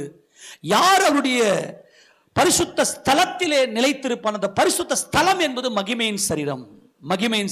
இந்த மாம்சமும் ரத்தமும் மகிமை அடைந்து என்றென்றைக்குமே அதுதான் பரிசுத்த ஸ்தலம். ஆமென் சொல்லுங்க பார்க்கலாம். சீயோன் பர்வதத்துல அங்க தேவாலயத்தை, அங்க ஆசரிப்பு கூடாரம் என்பது சிலுவையில் அடிக்கப்பட்ட இயேசு கிறிஸ்து. தேவாலயம் என்பது மகிமை அடைந்த மகிமையின் கர்த்தர். ஆக அவருடைய பரிசுத்த ஸ்தலம் என்பது மகிமையின் சரீரம். யார் அவருடைய பரிசுத்த நிலைத்திருப்போம். மகிமை அடைந்து விட்ட பிற்பாடு இந்த மகிமையின் சரீரம் என்றென்றைக்குமே தேவனுடைய சாயலை பெற்றுக்கொண்டபடியாலே நிலைத்திருக்கும். ஆக இந்த 7-70 தான் யாக்கோபுடைய சந்ததி அவரை அறிந்து பூரணமாய் கிறிஸ்துவை தரிசிக்கிற அனுபவத்துக்குள்ளே வருகிறது. இதை சொல்லிவிட்டு அங்க சொல்றாரு, கைகளில் சுத்தம் உள்ளவனும் இருதயத்தில் மாசில்லாதவனுமாய் இருந்து. எவன் ஏறுவான், எவன் நிலைத்திருப்பான் கர்த்தருடைய பர்வதத்தில் என்றால் கைகளில் சுத்தம் உள்ளவன், இரத்த பழி இல்லாதவன். கடந்த வாரத்தில் நாம் ஆண்டவருடைய சமூகத்திலே நாம் காத்திருந்த போது கர்த்தர் நம்மோடு பேசினார். தமது மாம்சமாகிய திரையின் வழியாய் புதிதும் ஜீவனமான மார்க்கத்தை நமக்கு கிறிஸ்து உண்டு பண்ணினார் என்று சொல்லி, கைகளில் சுத்தமுள்ளவன் என்பது 7, இருதயத்தில் மாசில்லாதவன் என்பது 70.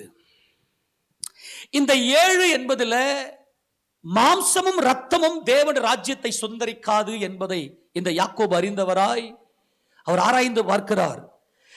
கைகளில் சுத்தம் உள்ளவன், என் கை இன்னைக்கு சுத்தமா இருக்கின்றவர், எல்லா ரத்த பழிக்கும் என்னை நீங்களாக்கி என் கர்த்தர் என்னை ரட்சித்திருக்கிறார். ஏனென்றால் என்னைக்கு நான் வஸ்திரம் போட்டேனோ அன்னைக்கு என் சகோதரர்களுக்கு என் தேவனை காண்பியாமல் என் மாம்சத்தை காண்பிக்கிறேன். அதனால இந்த யாக்கோபு என்ன செய்கிறார், தம்மை சாகடிக்கும்படியாய் தம்முடைய குடும்பத்தை தம்முடைய வம்சத்தை அழிக்கும்படியாய் எதிர்கொண்டு வருகிற யாசாவை 400 பேரோடு யாசா வருகிறான். இந்த யாசா 400 பேரோடு ஏன் வருகிறான்? அவன் ஒப்புரவாகிற மாதிரி இருந்திருந்தா 400 பேரோடு வர தேவையில்லையே. 400 பேரோடு ஏன் வருகிறான் என்றால் அவன் கொலைபாதகன், அவன் இரத்த பழி உள்ளவன். இந்த யாசா இந்த யாக்கோபை சாகடிக்கும்படியா வம்சத்தை அழிக்கும்படியாய் 400 பேரோடு வரும்போது யாக்கோபு இரவெல்லாம் போராடி விட்டு காலையில தன் சகோதரனை பார்க்கும்போது இந்த யாக்கோபு 7 விசை தன் சகோதரனுக்கு குனிந்து தன் கைகளிலே சுத்தம் உள்ளவன் என்பது என் சகோதரனுக்கு முன்பதாக நான் ஒன்றுமில்லை. இந்த யாசா என்பது நமது கர்த்தராகிய இயேசு கிறிஸ்துவுக்கு ஒப்பனை. அவர்தான் மூத்த சகோதரன். அவர் பிதாவாகிய தேவனுக்கு முன்பதாக நான் இரத்த பழி உள்ளவனாக நிற்கிறேன். ஆனால் இந்த யாக்கோபு 7 விசை தன் சகோதரனாகிய ஏசாவுக்கு முன்பதாக தரை மட்டும் குனிந்து என்பது கைகளில் சுத்தம் உள்ளவன், என் சகோதரனுக்கு முன்னாடி ஒன்றும் இல்லை. ஆக இந்த 7-70 தேவ ரகசியம் அடங்கி இருக்குது. அன்பானவர்களே, எடுத்து வாசிங்க ஆதியாகமத்தின் புத்தகத்துல அவர் 7 விஷயம் 33ஆம் அதிகாரம் 3ஆம் வசனத்தை வாசிக்கணும், நேரம் இல்லை. தான் அவர்களுக்கு முன்னாக நடந்து போய் 7 விசை தரை மட்டும் குனிந்து வணங்கி தன் சகோதரன் கிட்ட சேர்ந்தான். கரங்களை உயர்த்தி ஆமென் சொல்லாமா? தன் சகோதரனோடு கிட்ட சேர்ந்த சகோதர சிநேகம், தேவ சாயல சிருஷ்டிக்கப்பட்ட மனிதனை நேசிக்கிற அனுபவம், இதுதான் சகோதர சிநேகம். அன்பான தேவ ஜனமே, இந்த யாக்கோபு 7 விசை, இந்த 7 விசை என்பது தன்னுடைய கையில அவர் சுத்தம் உள்ளவராக எல்லா இரத்த பழிக்கு நீங்களாக்கி மரத்திலே தூக்கப்பட்ட இயேசு கிறிஸ்துவை நோக்கி பார்த்த அனுபவம். என் கர்த்தராகிய இயேசு கிறிஸ்து எனக்காக மரத்திலே தூக்கப்பட்டு என் இரத்த பழி எல்லாவற்றையும் நீங்களாக்கி என்னை ரட்சித்தார் என்பதுதான் 7 விசை தன் சகோதரர்களுக்கு முன்பதாக தரை மட்டும் குனிந்து உங்களை தாழ்த்துங்கள். அது மாத்திரமல்ல, கர்த்தராகிய இயேசு கிறிஸ்து இங்கே இவர் பூரணமாக்கப்பட்டவராய் 7 என்கின்ற நிறைவுக்குள்ள இவர் இவர் என்ன செய்கிறார்? எகிப்து என்கின்ற உலகம் என்கின்ற எகிப்துக்குள்ள 70 பேராக இந்த யாக்கோபு உலகத்தில் இருக்கக்கூடிய 70 நேஷன்ஸ் 70 ஜாதிகளை மீட்கும்படியாய் தேவன் படைத்த ஒவ்வொரு மனிதன் மேலும் கிருபை உடையவராய் இந்த யாக்கோபு 70 பேரோடு எகிப்துக்கு போகிறார். கரங்கள் திறமைன்னு சொல்லாமா? மன்னித்துக் கொள்ளுங்கள், வாக்குத்தத்தம் ஆராதனையானு யோசிக்காதீங்க. பயங்கரமான வாக்குத்தத்தம். 7 என்கின்ற பூரணத்துல தன் சகோதரனுக்கும் கைகளில் சுத்தம் உள்ளவன். என் சகோதரன், எனக்கு பகை யாருமே இல்லை, என் கைகளில் சுத்தம் உள்ளவன். எல்லாரும் தேவ சாயல்ல படைக்கப்பட்ட என் சகோதரர்கள். இதில் தாங்க ஆசீர்வாதம், ஒவ்வொரு நாள் அற்புதம், ஒவ்வொரு நாள் அதிசயம் என்பது இந்த கைகளில் சுத்தம் உள்ளவன். இருதயத்திலே மாசில்லாதவன் என்பது, இருதயத்திலே சுத்தம் உள்ளவர்கள் பாக்கியவான்கள், அவர்கள் தேவனை தரிசிப்பார்கள். இயேசு கிறிஸ்துவின் நாமத்தில், ஏன்னா 7 இவருக்குள்ளே பூரணம் வந்து விட்டது, பிதாவை தரிசிக்கிறார். அப்போ பிதாவாகிய தேவன் இதோ மனுஷர்கள் மத்தியிலே தேவனுடைய வாசஸ்தலம் இருக்கிறது, அவர்களிடத்தில் வாசமாக இருப்பார், அவர்களும் அவருடைய ஜனங்களாக இருப்பார்கள். தேவன் தாமே அவரோடு கூட அவருடைய கண்ணீர் யாவையும் துடைப்பார். ஆக இருதயத்தில் சுத்தம் உள்ளவர்கள் பாக்கியவான்கள், அவர்கள் தேவனை தரிசிப்பார்கள் என்பது தேவனுடைய ராஜ்யத்தை 70 நேஷன்ஸ், அந்த 70 ஜாதிகளை மீட்கும்படியாய் இந்த பூர்ணமாக்கப்பட்ட யாக்கோபு 70 பேராக அவர் எகிப்துக்குள்ளே போய் ஒரு மாபெரும் மீட்பை மோசேயின் மூலமாய் கர்த்தர் மீட்டுக் கொண்டு வருகிறார் இந்த யாக்கோபினுடைய சந்ததியை.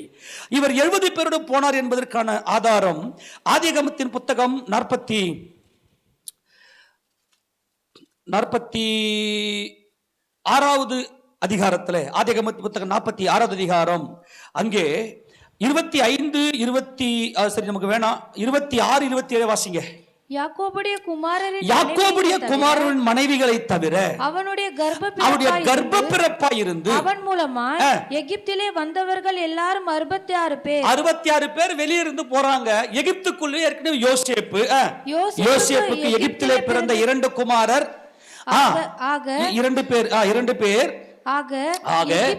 எகிப்துக்கு போன யாக்கோபின் குடும்பத்தார் 70 பேர். கரங்களுக்கு சொல்லாமா?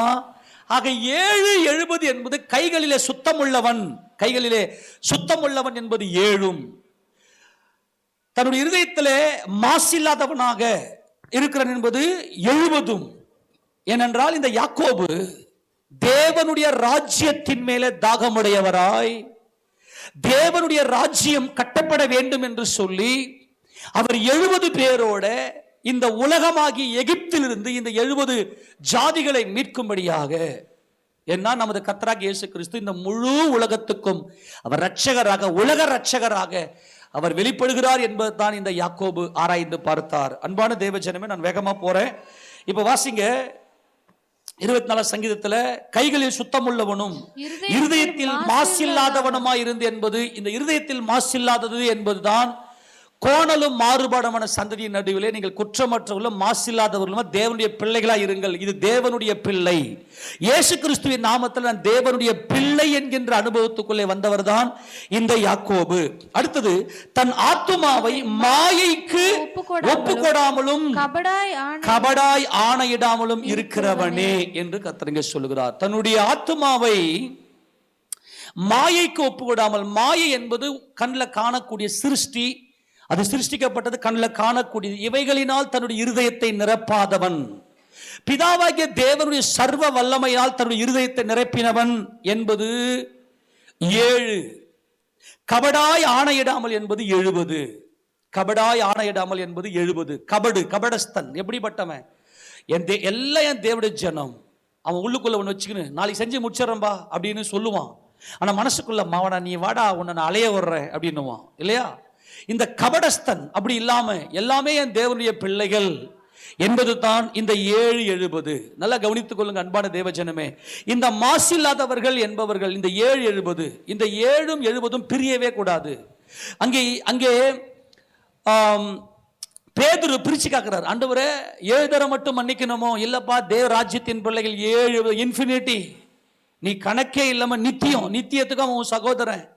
இந்த சகோதர சிநேகத்தை தான் இந்த கிருபையும் சத்தியமும் ஒன்றை ஒன்று சந்திக்கும், நீதியும் சமாதானம் ஒன்றை ஒன்று முத்தம் செய்யும் என்ற ராஜ்யம், அது நித்திய ராஜ்யம். ஆக அவன் கர்த்தரால் ஆசீர்வாதத்தை பெறுவான் என்பது கிருபையும் சத்தியமும் ஒன்றை ஒன்று சந்திப்பது, அது ஒவ்வொரு நாள் அற்புதம், ஒவ்வொரு நாள் அதிசயம்.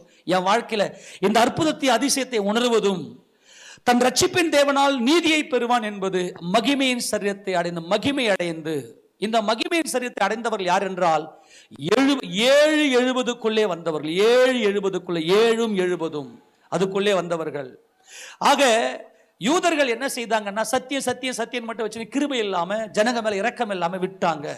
அவங்க பூமி மட்டுமே, பூமியும் அது நிறைவும் உலகம் அதற்குள் ரெண்டும் இணைந்திருக்க வேண்டும். இந்த பூர்ணமாக்கப்பட்ட புதிய ஏற்பட்ட சபைதான் பூமியும் அது நிறைவும் உலகமும் அதில் குடிகளும். அதே மாதிரி சமுத்திரமும் நதிகளும், அதே மாதிரி கர்த்தருடைய பர்வதம் நிலைத்திருப்பது அவருடைய வாசஸ்தலம். கர்த்தருடைய பர்வதம் அவருடைய வாசஸ்தலம். கைகளில் மாசு இல்லாதவன், இருதயத்தில் சுத்தம் உள்ளவன். அடுத்தது இருதயத்தில் எப்படிப்பட்டவன்?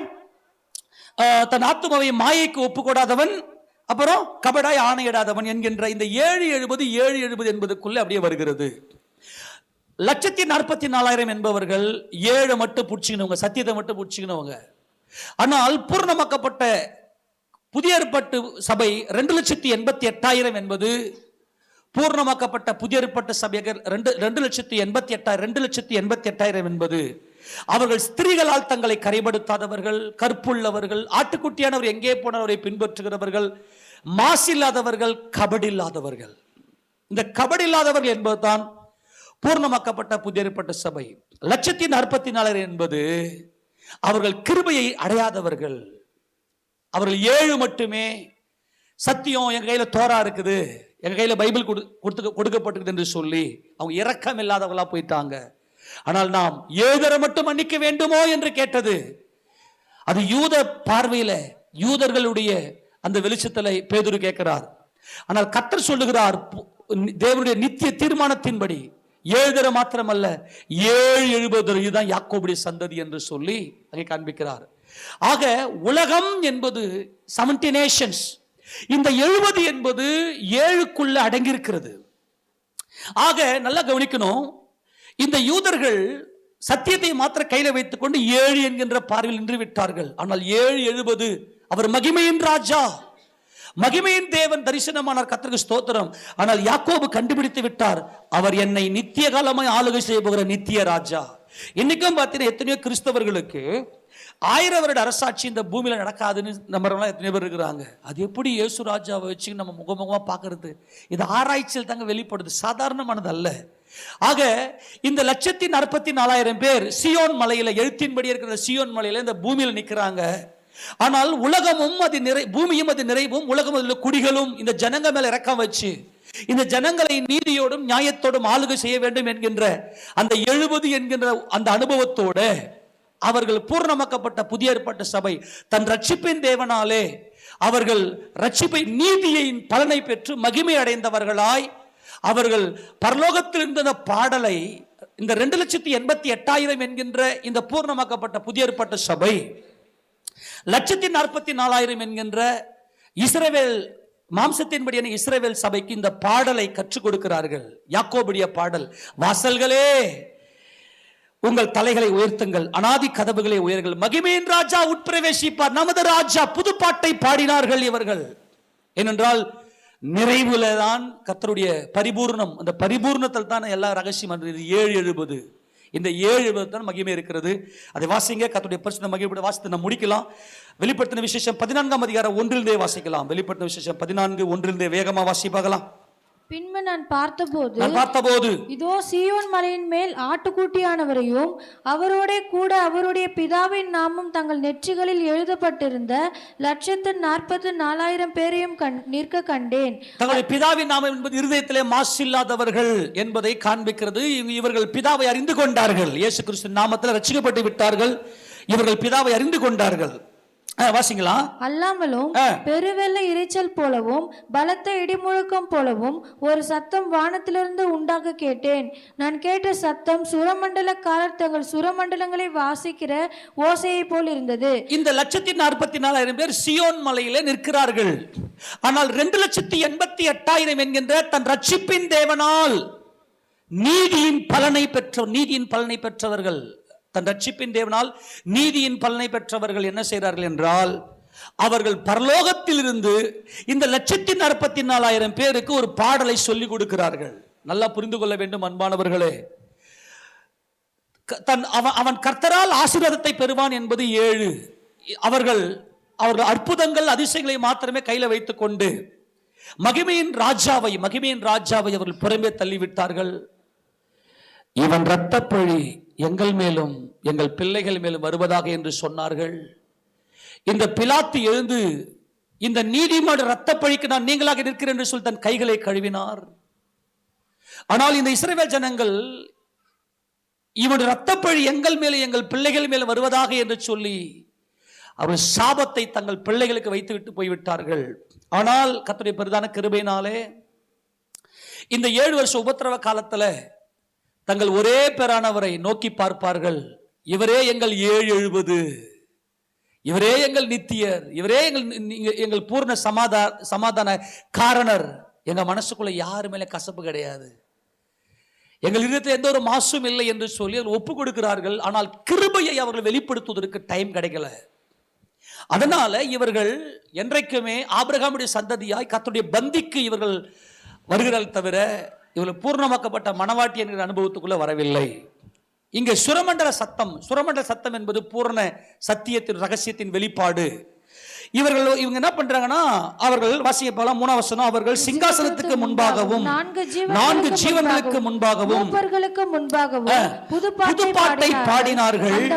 அந்த பாட்டு பூமியிலிருந்து மீட்டு நலகவனி பூமி என்னது பூமி பூமியும் அது நிறைவும் 7 சத்தியம் எங்க கையில் தான் சத்தியம் இருக்குன்னு சொன்னவங்க இவங்க 1,44,000. பூமியிலிருந்து மீட்டுக் கொள்ளப்பட்ட 1,44,000 பேரே அல்லாமல் வேறு ஒருவரும் கற்றுக்கொள்ள கூடாது இருந்தது. யாருடைய பாட்டை யார் கற்றுக்கொள்றாங்க? 2,88,000 என்கின்ற பூமியும் அது நிறைவும் உலகமும் அதில் உள்ள குடிகளும் என்ற 770 சேர்த்து வைத்து பார்த்தவர்கள், அதில் பூர்ணமாக்கப்பட்டவர்கள். கிருபையும் சத்தியமும் ஒன்றை ஒன்று சந்திக்கும், நீதியும் சமாதானமும் ஒன்றை ஒன்று முத்தம் செய்யும். என் மகிமையின் ராஜா எல்லாரையும் மீட்டெடுத்து என்ற ஆத்தும பாரம் உடையவர்கள் தான் இந்த யாக்கோபுடைய வம்சத்தார். இவர்களுக்குள்ளே பூர்ண சமாதானத்தை இங்க பாருங்க. ஸ்திரீகளால் தங்களை கரைப்படுத்தாதவர்கள் இவர்களே. வாசியத ஸ்திரீகளால் தங்களை கரைப்படுத்தாதவர்கள் இவர்களே, கற்புள்ளவர்கள் இவர்களே, ஆட்டுக்குட்டியானவர் எங்கே போனாலும் அவரை பின்பற்றுகிறவர்கள் இவர்களே. இவர்கள் மனுஷரிலிருந்து அல்லேலூயா சொல்லுங்க பார்க்கலாம். உலகம் ஆமென் அதன் குடிகள் இவர்கள் மனுஷரிலிருந்து. இவங்க எல்லாருமே மனுஷையா, தேவ சாயல்ல உண்டாக்கப்பட்ட மனுஷன் என்று இவர்கள் தங்களை பூர்ணப்படுத்திக் கொண்ட யாக்கோபின் சந்ததி. இந்த சந்ததி அவரை தேடி விசாரித்து அவர் சமூகத்தை நாடுகிற யாக்கோபின் சந்ததி. இந்த யாக்கோபின் சந்ததி மல்யுத்தம், ரெஸ்லிங், நப்தலி அவருடைய கர்த்தருடைய சமூகத்தில் தயை பெற்று ஒரு பூர்ணமான நிறைவான ஆசீர்வாதத்தை பெற்றவர்கள். ஸ்திரீகளால் தங்களை கரைப்படுத்தாத இவர்களே என்பது பிரசங்கி 12ஆம் அதிகாரத்தில் சொல்லப்பட்டிருக்கிற இந்த உடல் அவயங்கள் 22 அவயவயங்கள் சிருஷ்டிக்கப்பட்ட இந்த உடலுடைய உறுப்புகளினால் தங்களுடைய ஆத்துமாவை கரைப்படுத்தாதவர்கள். இந்த மாம்ச சரீரத்தில் 22 அங்க அவயங்களினுடைய செயல்பாடுகளையும் பிரசங்கி 12ஆம் அதிகாரத்தில் விளக்கி இருப்பார். அதுதான் ஸ்திரீகளால். அப்போ இந்த இடத்துல ஸ்திரீகளால் கரைப்படுத்தாதவர்கள்னா அப்ப ஆண்கள் மட்டும்தான் சியோனுக்கு போவாங்க, அப்ப பெண்கள்லாம் போக மாட்டாங்களா? அப்படின்னா ஆண்களால் கரைப்படுத்தாதவர்கள் நீங்க எடுத்துக்கணுமா? அப்படிலாம் இல்லைங்க. ஸ்திரீ என்பது அங்கே பிரசங்கி 12ஆம் அதிகாரத்தை இதெல்லாம் நம்ம ஸ்டடி பண்ணும் போது பயங்கர விளக்கமா பார்த்தோம். நீங்க அந்த நோட்ல எடுத்து பாருங்க. கர்த்தர் உங்களை ஆசீர்வதிப்பார். கர்த்தருடைய நிறைவான பரிபூர்ணமான ஆசீர்வாதம் என்றென்றைக்கு நம்ம மத்தியில் இறங்குவதாக. ஸ்திரீகளால் தங்களை கரைப்படுத்த இவர்களே என்பது இந்த 22 அங்க அவயங்கள். எபிரேய எழுத்து 22 எழுத்தும் நமது கர்த்தராகிய இயேசு கிறிஸ்துவே. அவர்தான் வார்த்தையானவர். இந்த 22 அங்க அவயங்களால் தன்னுடைய ஆத்மாவை அசுசிப்படுத்தாதவர்கள் அவர்கள்தான் ஸ்திரீகளால் தங்களை கரைப்படுத்தாதவர்கள். இவர்களை தங்களை வெறுத்தவர்கள். ஒருவன் என் பின்னே வர தன்னைத்தான் வெறுத்து, அதுதான் அந்த சம்பவம். அடுத்தது கற்புள்ளவர்கள் இவர்களே என்பது இவர்கள் உத்தமர்கள், உத்தமிகள். இவர்கள் உத்தமிகள். இயேசு மகிமை அடைந்த இயேசு கிறிஸ்து என்கின்ற ஒரே புருஷனை தங்கள் இருதயத்தில் சுமந்து திரிகிறவர்கள். அடுத்தது ஆட்டுக்குட்டியானவர் எங்கே போனாலும் அவரை பின்பற்றுகிறவர் இவர்களே. ஆட்டுக்குட்டியானவர் எப்படி இந்த உலகத்தில் வாழ்ந்தாரோ என் சகோதரர் யார், என் தாயார் யார், என் பிதாவின் சித்தத்தின்படி செய்கிறவர்களே எனக்கு தாயாரும் எனக்கு சகோதரமா இருக்கிறார்கள் என்று சொல்லி ஆட்டுக்குட்டியானவர் எப்படி இந்த பூமியில வாழ்ந்தாரோ அவருடைய அடிச்சுவடுகளை பின்பற்றுகிறவர்கள், இந்த பூமியிலே வாழ்ந்து காண்பித்தவர்கள், ஆட்டுக்குட்டியானவரை போல வாழ்ந்து காண்பது இந்த யாக்கோபின் சந்ததியார். இவர்கள் தங்கள் ரட்சிப்பின் தேவனால் இந்த மாம்ச சரீரம் மகிமை அடைவதுதான் ரட்சிப்பு. இயற்கையை மேற்கொண்டு எலோகிம் தேவன் சகலத்தையும் சிருஷ்டித்தார். இந்த இயற்கை என்கின்ற ஒரு நியதிக்குள்ளே உட்படுத்தினார். இந்த இயற்கைக்கு அப்பாற்பட்ட இந்த மாம்சமும் ரத்தமும் மகிமை அடைந்து பிதாவை தரிசித்தவர்கள் தான் இந்த 2,88,000 பேர். இவர்கள் தான் 1,47,000 பூமி என்கின்ற இந்த காரியத்தை சத்தியத்தோடு மாத்திரம் நின்றவர்கள். ஆனால் கிருபையின் சத்தியத்தை பெற்றவர்கள் தான் இந்த யாக்கோபின் சந்ததி. யாக்கோபின் சந்ததி என்பது கிருபையின் சத்தியத்தை பெற்றவர்கள். ஆக இந்த 2,88,000 தான் பூர்ணமாக்கப்பட்ட புதிய ஏற்பாட்டு சபை. நாம் யாக்கோபின் சந்ததியாராய் தேவ சமூக தேவன் நம்மை அழைத்திருக்கிறார். இப்ப இந்த இடத்துல கர்த்தர் சொல்றாரு, ஆட்டுக்குட்டியாளர் எங்கே போனவரை பின்பற்றும் இவர்கள் மனுஷரிலிருந்து. அல்லேலூயா சொல்லுங்க பார்க்கலாம். இந்த மனுஷன்ற பார்வை தாங்க யாக்கோபுடைய சந்ததி. இரக்கம், அன்பு. என் கர்த்தர் எல்லா மனுஷனுக்காக ஜீவனை கொடுத்திருக்கிறார்.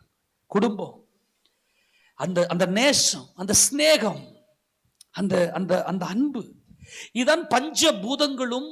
இந்த பஞ்சபூதத்தால் ஆக்கப்பட்ட இந்த உடல் மகிமை அடைந்து, முதலாவது வசனத்துல ஆகாயம் நிலம் நெருப்பும், இரண்டாம் வசனத்துல காற்றும் தண்ணீரும், ஆக இது மூன்றும் ஜெயங்கொண்டு கர்த்தருடைய பர்வதத்தில் ஏறி நிலைத்திருக்கிற அந்த அனுபவம், இதெல்லாம் பயங்கர டெப்த். இதெல்லாம் கொஞ்சம் நல்லா தேவன் நமக்கு உதவி செய்வார். வேற வழி இல்லை. என கர்த்தனை பாரப்படுத்தினதுனால் இந்த சத்தியத்தை வெளிப்படுத்துகிறேன். எவ்வளவும் தகுதி இல்லை, ஒன்றுக்குமே தகுதி இல்லை. உளையான சேற்றிலும் பயங்கரமான குழியிலும் இருந்த என்னை என் கர்த்தர் தூக்கி எடுத்து அவருடைய தயவினாலே இந்த மண்பாண்டங்களிலே இந்த மகிமையை வெளிப்படுத்தி கொண்டிருக்கிறார். ஆக மனுஷரிலிருந்து என்பதுதான் நிறைவு. ஏன்னா பூமியிலிருந்து மனுஷரிலிருந்து, இந்த மனுஷன் எங்க இருக்கிறான்னா பூமியில் இருக்கிறா. 770 கர்த்தருடைய பரிசுத்தம் மகிமைப்படுவதாக. இவங்க மீட்டுக் கொள்ளப்பட்ட முதற் பலன், இவங்க ஃபர்ஸ்ட் பார்ன். அவர் சித்தம் கொண்டு தம்முடைய சிருஷ்டியிலே முதற் பலன்களாகுவதற்கு தேவன் நம்மை சத்திய வசனத்தினர் ஜனிப்பித்திருக்கிறார். இந்த ஜனிப்பித்து என்பது மரித்தோரிலிருந்து எழுந்த அனுபவம். கிறிஸ்துவோடு மரித்து அவரோடு அடக்கம் பண்ணப்பட்டு அவரோட உயிர்த்த அனுபவம் தாங்க 770. இந்த 770 என்பது தான் அவரோடு கூட நாம் எழுந்தோமானால், நம் கிறிஸ்துவோடு கூட எழுந்தோமானால், கிறிஸ்து தேவனுடைய வலது பாசலை வீற்றிருக்கும் இடத்துல மேலாளர்களை நாடுங்கள் என்று சொல்லி கர்த்தர் சொல்லுகிறார். அவங்க இவங்க எப்படிப்பட்டவங்க? இவருடைய வாயில கபடம் காணப்படவில்லை. இதாங்க யாக்கோபின் சந்ததி. இவர்கள் கபடாய் ஆணையிடாதவர்கள். இவருடைய வாயில கபடம் காணப்படவில்லை. இவர்கள் தேவனுடைய சிங்காசனத்துக்கு முன்பாக மாசில்லாத என்பது தேவனுடைய பிள்ளைகள், தேவனுடைய மாசற்ற பிள்ளை. யாக்கோபு 1:27 திக்கற்ற பிள்ளைக்கும் விதவைகள் படுகிற வேதனையில உதவி செய்வதும், இந்த உலகத்தால் கரைபடாதம் இருக்குதே தேவனுடைய மாசற்ற பிள்ளைகள். உலகத்தால் கரைபடாமல் இந்த உலகத்தால் கரைபடாத மாசற்ற பிள்ளைகள், மாசில்லாதவர்கள், தங்கள் இருதயத்தில் மாசில்லாதவர்கள் என்றால் தேவனை, சர்வ வல்லமையில தேவனை, சிங்காசனத்தில் வீற்றிருக்கிற பிதாவாகிய தேவனை முகமுகமாய் தரிசித்தவர்கள், இந்த பூமியிலேயே பரலோக வாழ்க்கையை வாழ்ந்தவர்கள். இதான் பூர்ணமாக்கப்பட்ட புதிய ஏற்பாட்டு சபை. இவர்கள் தான் சீயோனின் ராஜாவை. யார் கர்த்தருடைய பர்வதத்தில் ஏறுவான், யார் கர்த்தருடைய அந்த வாசஸ்தலத்தில் நிலைத்திருப்பான் என்பதுதான். இந்த நிலைத்திருக்கிற இவர்கள் தான் 2,88,000. இவர்கள் தான் 1,44,000 என்கின்ற அந்த எண்ணிக்கையின்படியான அவர்களுக்கு இந்த புதுப்பாட்டை சொல்லிக் கொடுத்து கர்த்தருடைய நாமத்தை மகிழ்ப்படுத்தார்கள். ஏனென்றால் இவர்கள் வாசல்கள், ஏனென்றால் மகிமையின் ராஜா, இவர்கள் மணவாட்டி. மகிமையின் தேவன் ஆபிரகாமுக்கு தரிசனமானார். ஆனால் யாக்கோபின் சந்ததிக்கு மகிமையின் ராஜா என்பது அவர் நித்திய ராஜா, என்றென்றைக்கும் இந்த பூமியை அரசாட்சி செய்ய போகிற மகிமையின் ராஜா. அவர் மகிமையின் ராஜா, நித்திய ராஜா என்ற வெளிச்சத்தை பெற்றவர்கள். இவர்கள் கர்த்தரால் ஆசீர்வாதத்தை பெற்றவர்கள்.